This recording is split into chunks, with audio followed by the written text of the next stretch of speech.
Israel is one of the most racist countries in the world. While you'll never hear anyone in the mainstream media say this, this is actually one of the most important things you need to understand if you want to know what's happening right now.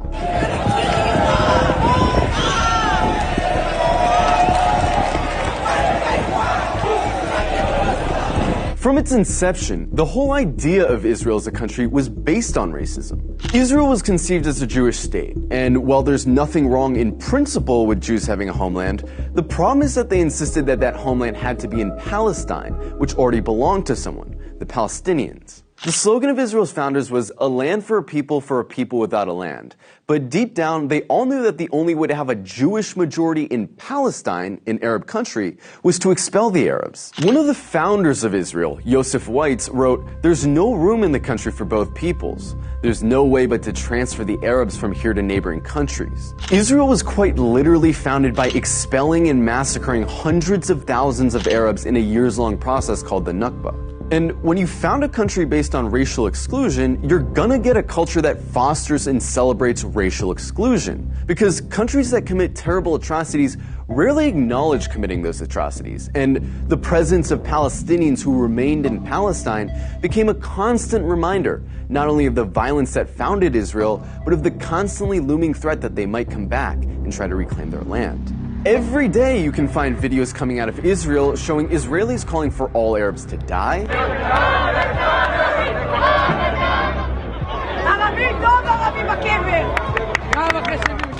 insulting the Prophet Muhammad,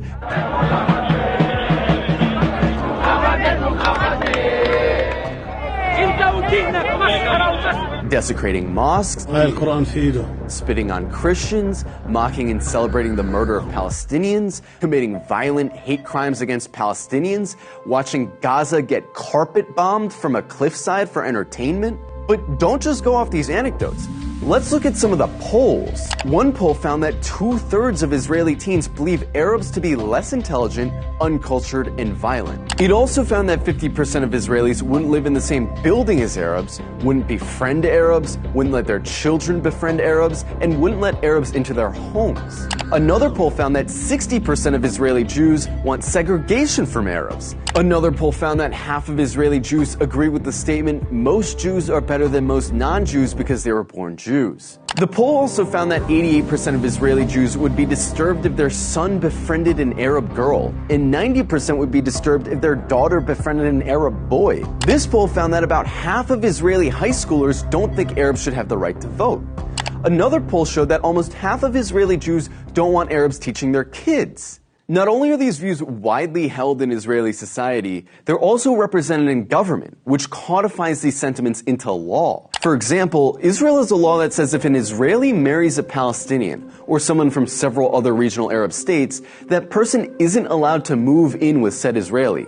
This law was passed in 2003, but it's been renewed every single year since. Israel also doesn't allow interreligious marriage to be performed in the country, which is meant to deter Jews from marrying non-Jews. In 2018, Israel passed the nation-state law, a law which has constitutional status, which says the right to exercise national self-determination, i.e. have rights, is the exclusive right of Jews, no one else. There's also the Nakba law, which makes it illegal to acknowledge the Nakba, the expulsions of Palestinians that were needed to found Israel. This would be like passing a law to make it illegal to talk about indigenous genocide or slavery in America. There's also the Admissions Committee law, which basically allows towns to operate panels that deny applications for entry based on socio-cultural compatibility, which essentially just legalizes racist housing discrimination.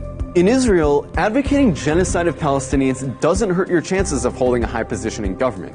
And in fact, in many cases, it helps. In 2014, Israeli lawmaker Ayelet Shaked wrote an unhinged rant on Facebook, calling all Palestinians enemy combatants and saying their mothers should be killed for giving birth to, quote, little snakes. The next year, she was appointed Minister of Justice by Benjamin Netanyahu. Itamar Ben-Gvir, a lifelong admirer of Meir Kahane, an Arab exterminationist, a man who praised a Jewish settler who killed a Palestinian for throwing a rock at him, a man who was famously acquitted after being criminally charged for chanting death to Arabs, is Israel's current Minister of National Security. He's not some fringe figure either. He's one of the most popular politicians in Israel right now. In the last few days, Israel's been working hard to cast itself as the victim of hatred, the victim of terrorism, the victim of anti-Semitism, that they have no choice but to lay siege to Gaza. But underneath this carefully concocted victim complex is a racist, Jewish supremacist state that's been trying to finish the job that the Nakba started for decades. And really, this shouldn't come as a surprise to anyone.